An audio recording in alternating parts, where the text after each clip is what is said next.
Hi friends, அஸ்ஸலாமு அலைக்கும். எல்லோரும் எப்படி இருக்கீங்க? இன்றைக்கி நம்ம வெஜிடபிள் புலாவ் ரெசிபி தான் பார்க்க போகிறோம். அந்த ரெசிபிக்காக தேவையான இன்க்ரீடியன்ட்லாம் முன்னாடியே கட் பண்ணி வச்சுட்டேன். 2 கப் ஆஃப் பாஸ்மதி ரைஸ் எடுத்திருக்கேன். அதை நல்லா அலசிட்டு ஒரு 1/2 hour ஊற வச்சுக்கலாம். சரிங்களா? 3 பட்டை, 2 ஏலக்காய், 4 கிராம்பு எடுத்திருக்கேன். ஒரு 3 ஸ்பூன் அளவுக்கு எண்ணெய் ஊற்றிக்கலாம். குக்கரில் ஊற்றிட்டு நல்லா எண்ணெய் சூடானதுக்கப்புறம் நம்ம எடுத்து வச்சுருக்க பட்டை கிராம்பெலாம் போட்டுட்டு லைட்டாக பொரிஞ்சதுக்கப்புறமா நான் ஒரு பெரிய சைஸ் அளவுக்கு வெங்காயம் கட் பண்ணி வச்சுருக்கேன் இல்லையா, அந்த வெங்காயத்தை சேர்த்துக்கலாம். சரிங்களா? சேர்த்துட்டு ஒரு லைட் ப்ரௌன் கலர் வளரவளுக்கு நல்லா வதக்கிக்கலாம். வதங்கினதுக்கப்புறமா நான் ஒரு பெரிய சைஸ் அளவுக்கு அதாவது ரொம்ப பெருசு இல்லாமல் சின்ன இல்லாமல் நடுத்தரமான சைஸ் அளவுக்கு தக்காளியும் 3 பச்சை மிளகாவும் எடுத்து வச்சுருக்கேன். சரிங்களா? அதை சேர்த்துட்டு இப்போ நல்லா வதக்கிக்கலாம். வதங்கினதுக்கப்புறமா கொஞ்சமாக புதினாவும் கொஞ்சமாக கொத்தமல்லியும் எடுத்திருக்கேன்.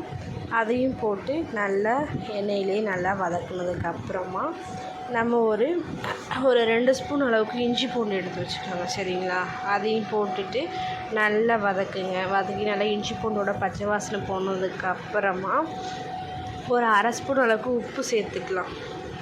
ஆனால் எடுத்து வச்சுருக்க வெஜிடபிள்லாம் சேர்த்துக்கோங்க. நான் ஒரு பெரிய கேரட், ஒரு 4-5 பீன்ஸு, ஒரு உருளைக்கிழங்கு, அந்த காய் மட்டும் தான் சேர்த்துட்றேன் இன்றைக்கி. நீங்கள் பட்டாணி, மீன் மேக்கர், பன்னீர் எது வேணாலும் இந்த டைமில் நீங்கள் சேர்த்துக்கலாம். சரிங்களா? நான் இன்றைக்கி 3 காய் மட்டும் போட்டு ஒரு 1/2 ஸ்பூன் அளவுக்கு உப்பும் சேர்த்துட்டு நல்லா இதை வதக்கணும். எண்ணெயிலே கொஞ்சம் நேரம் நல்லா வதங்கினதுக்கப்புறமா நான் 2 டம்ளர் அளவுக்கு பாஸ்மதி ரைஸ் எடுத்துருக்கேன். நான் 1க்கு 1.5 அப்படின்னு கணக்கில் 3 டம்ளர் அளவுக்கு தண்ணி எடுத்து வச்சுருக்கேன். சரிங்களா?